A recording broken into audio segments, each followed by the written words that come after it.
Cordial saludo, mi nombre es Tatiana Reyes, soy estudiante del programa de Ingeniería Industrial y el día de hoy voy a sustentar los cuatro conceptos fundamentales correspondientes al curso de Física Electrónica. Entonces, comencemos. Dice que el primer concepto fundamental tenemos a la carga eléctrica, que en física se llama carga eléctrica a una propiedad de la materia que está presente en las partículas subatómicas y se evidencia por fuerzas de atracción o de repulsión entre ellas a través de campos electromagnéticos. Propiedades de la carga eléctrica. La carga eléctrica es una propiedad intrínseca de la materia y reside en las partículas subatómicas. Los electrones tienen carga negativa, los protones tienen carga positiva y los neutrones, como lo indica su nombre, tienen carga neutra. Como segundo concepto fundamental, tenemos la corriente eléctrica. La corriente eléctrica se le puede definir como el flujo de partículas cargadas como electrones o iones que se muestran a través de un conductor eléctrico o espacio. Se mide como la tasa neta del flujo de carga eléctrica a través de una superficie o de un volumen de control. Tipos de corriente eléctrica. Según su naturaleza, la corriente eléctrica se puede dividir en varios tipos. Se puede dividir en corriente continua, corriente alterna, corriente trifásica y la corriente monofásica.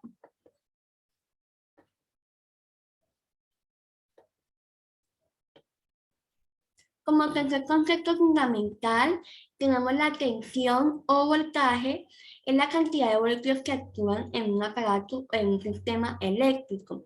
De esta forma, el voltaje, que también es conocido como tensión o como diferencia de potencial, es la presión que una fuente de suministro de energía eléctrica o fuerza electromotriz ejerce sobre las cargas eléctricas o electrones en un circuito eléctrico cerrado. Así es como se establece el flujo de una corriente eléctrica.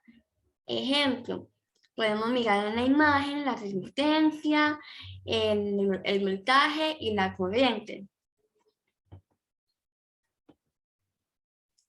Como cuarto y último concepto tenemos a la potencia eléctrica, que la potencia eléctrica es la velocidad por unidad de tiempo al que la energía eléctrica se transfiere en un circuito eléctrico. Es decir, podemos considerar que la cantidad de energía que consume o genera un elemento en un instante o en un tiempo determinado. Por ejemplo, un bombillo, por ejemplo, podemos decir que tiene una potencia de 12 voltios y de este modo indica que cuando está funcionando consume cantidad de energía en un determinado tiempo. Y por último, vamos a dar respuesta a la pregunta planteada en la guía de actividades. La que me correspondió fue la del cuadro comparativo sobre la corriente alterna y la corriente directa.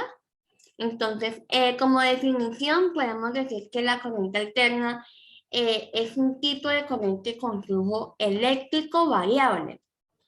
En cambio, la corriente directa es un tipo de corriente cuyo flujo eléctrico se mantiene constante. La directa se mantiene constante y la alterna es variable.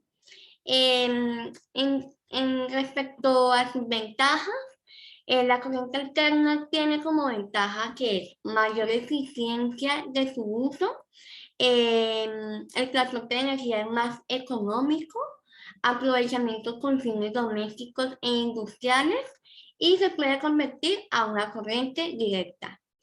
Y las ventajas de la corriente directa tenemos que se almacena en forma de baterías, es más segura y permite su uso en múltiples dispositivos sin depender de una conexión.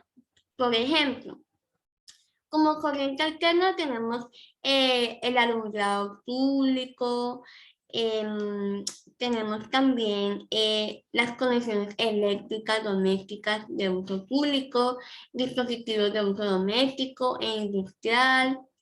Y de la corriente directa tenemos las baterías de los carros, el sistema de transporte subterráneo en ferrocarril, los computadores, la telefonía móvil, entre otros.